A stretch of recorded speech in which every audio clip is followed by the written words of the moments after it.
အမိတရဏဂုံကိုးကွယ်ထားတဲ့ပုဂ္ဂိုလ်ဟာတရဏဂုံကိုစိကတ်ထားတဲ့ပုဂ္ဂိုလ်ဘုရားတရားတန်ခါယရဏသုံးပါးလို့ဆိုတဲ့တရဏကိုကိုးကွယ်စိကတ်တဲ့ဥပဒကဥပတိကမအမျိုးသားအမျိုးသမီးတရဏဂုံကိုးကွယ်တဲ့အကျိုးကျေးဇူးဟာအလွန်ကြီးမားတယ်လို့ပြောတယ်ဘာဖြစ်လို့တော့ဆိုလို့ရှိရင်မြတ်စွာဘုရားဟာတကယ်ကိုမှန်ကန်တဲ့တရားကိုဟောတယ်တရားကလည်းပဲတကယ်ကဲတင်နိုင်တယ်တန်ခါကလည်းပဲတကယ်အာယုပြုလို့ရှိရင်အကျိုးကျေးဇူးတွေဖြစ်ပေါ်စေနိုင်တယ်ဒါကြောင့်မို့လို့ဘုရားတရားတန်ခါကိုကိုးကွယ်စိတ်ကပ်လို့ရှိရင်တဲ့မြတ်စွာဘုရားယေကေစိဗုဒ္ဓံတရဏံကတာတေနတ္တေခမိတ်တန္တိအပါယပုမေအပေမကြဘူးလို့ကိုဟောထားတယ်နော်တရဏဂုံတည်ရဲ့နဲ့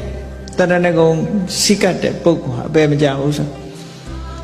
တီယိုနိုင်ငံမှာဖြစ်ခဲ့တဲ့ဝတ္ထုလေးတစ်ခုကိုကြည့်တီယိုနိုင်ငံမှာတက္ကသတူကဗုဒ္ဓဘာသာမဟုတ်ဘူးသူကအသက်မွေးဝမ်းကြောင်းဘာလုပ်လဲလို့ဆိုလို့ရှိရင်တန်ခါလုပ်ငန်းနဲ့အသက်မွေးတယ်ပေါ့ခုခေတ်တော့နားထောင်ကောင်းခေါ်တဲ့ရေလုပ်သားတဲ့နော်ရေလုပ်ငန်းနဲ့အသက်မွေးတယ်ပေါ့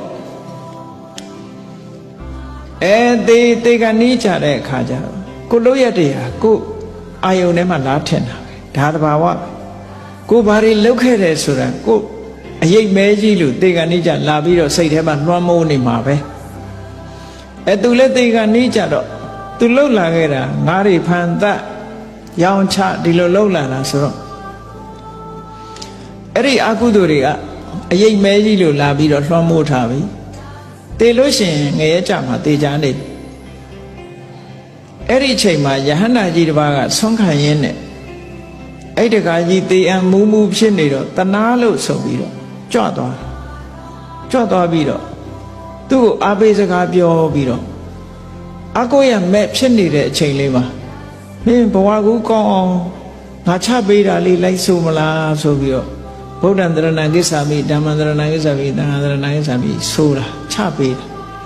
လိုက်ဆိုလိုက်တယ်သံဃာတရဏံကိစ္ဆာမိလည်းဆိုလိုက်ရောမေးကပြုတ်ကျသွားပြီးရှာကလေးသွားတော့အဆိုနိုင်တော့၅ပါးသိလားအဲ့ဒါလို့ဆိုရင်းနဲ့စိတ်ထဲမှာအာကိုးသွားတယ်သူစိတ်ထဲမှာဒီဗုဒ္ဓံတရဏံကိစ္ဆာမိကိုအာကိုးပြီးတော့တည်သွားတော့ဘာဖြစ်တုံဆိုငရဲလွတ်ပြီးတော့သူကငရဲမရောက်တော့ပဲနဲ့ဘုံမစွတ်နှတ်သွားဖြစ်တယ်နတ်ဆိုတာလူလိုမွေးနေရတာမဟုတ်ဝါးကနဲ့သွားဖြစ်တာအဲ့တော့ညကြတော့အဲ့ဒီရဟန္တာကြီးစီလာတယ်တဲ့အရှင်ဘုရားတဲ့သူဘုံမစွတ်နှတ်ဖြစ်တဲ့အကြောင်းပြောတယ်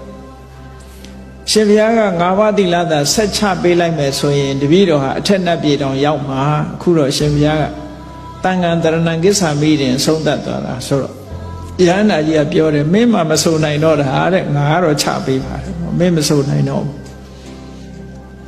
အဲ့ဒါတေဂန်ကြီးမှာကဲတင်လိုက်တဲ့ချက်ဒီလိုကိုကဲနိုင်တယ်လို့ဆိုတာဒါတရားဓမ္မဟာဒီလိုကဲတင်နိုင်တယ်ဒါကြောင့်မို့တရဏလို့ခေါ်တာ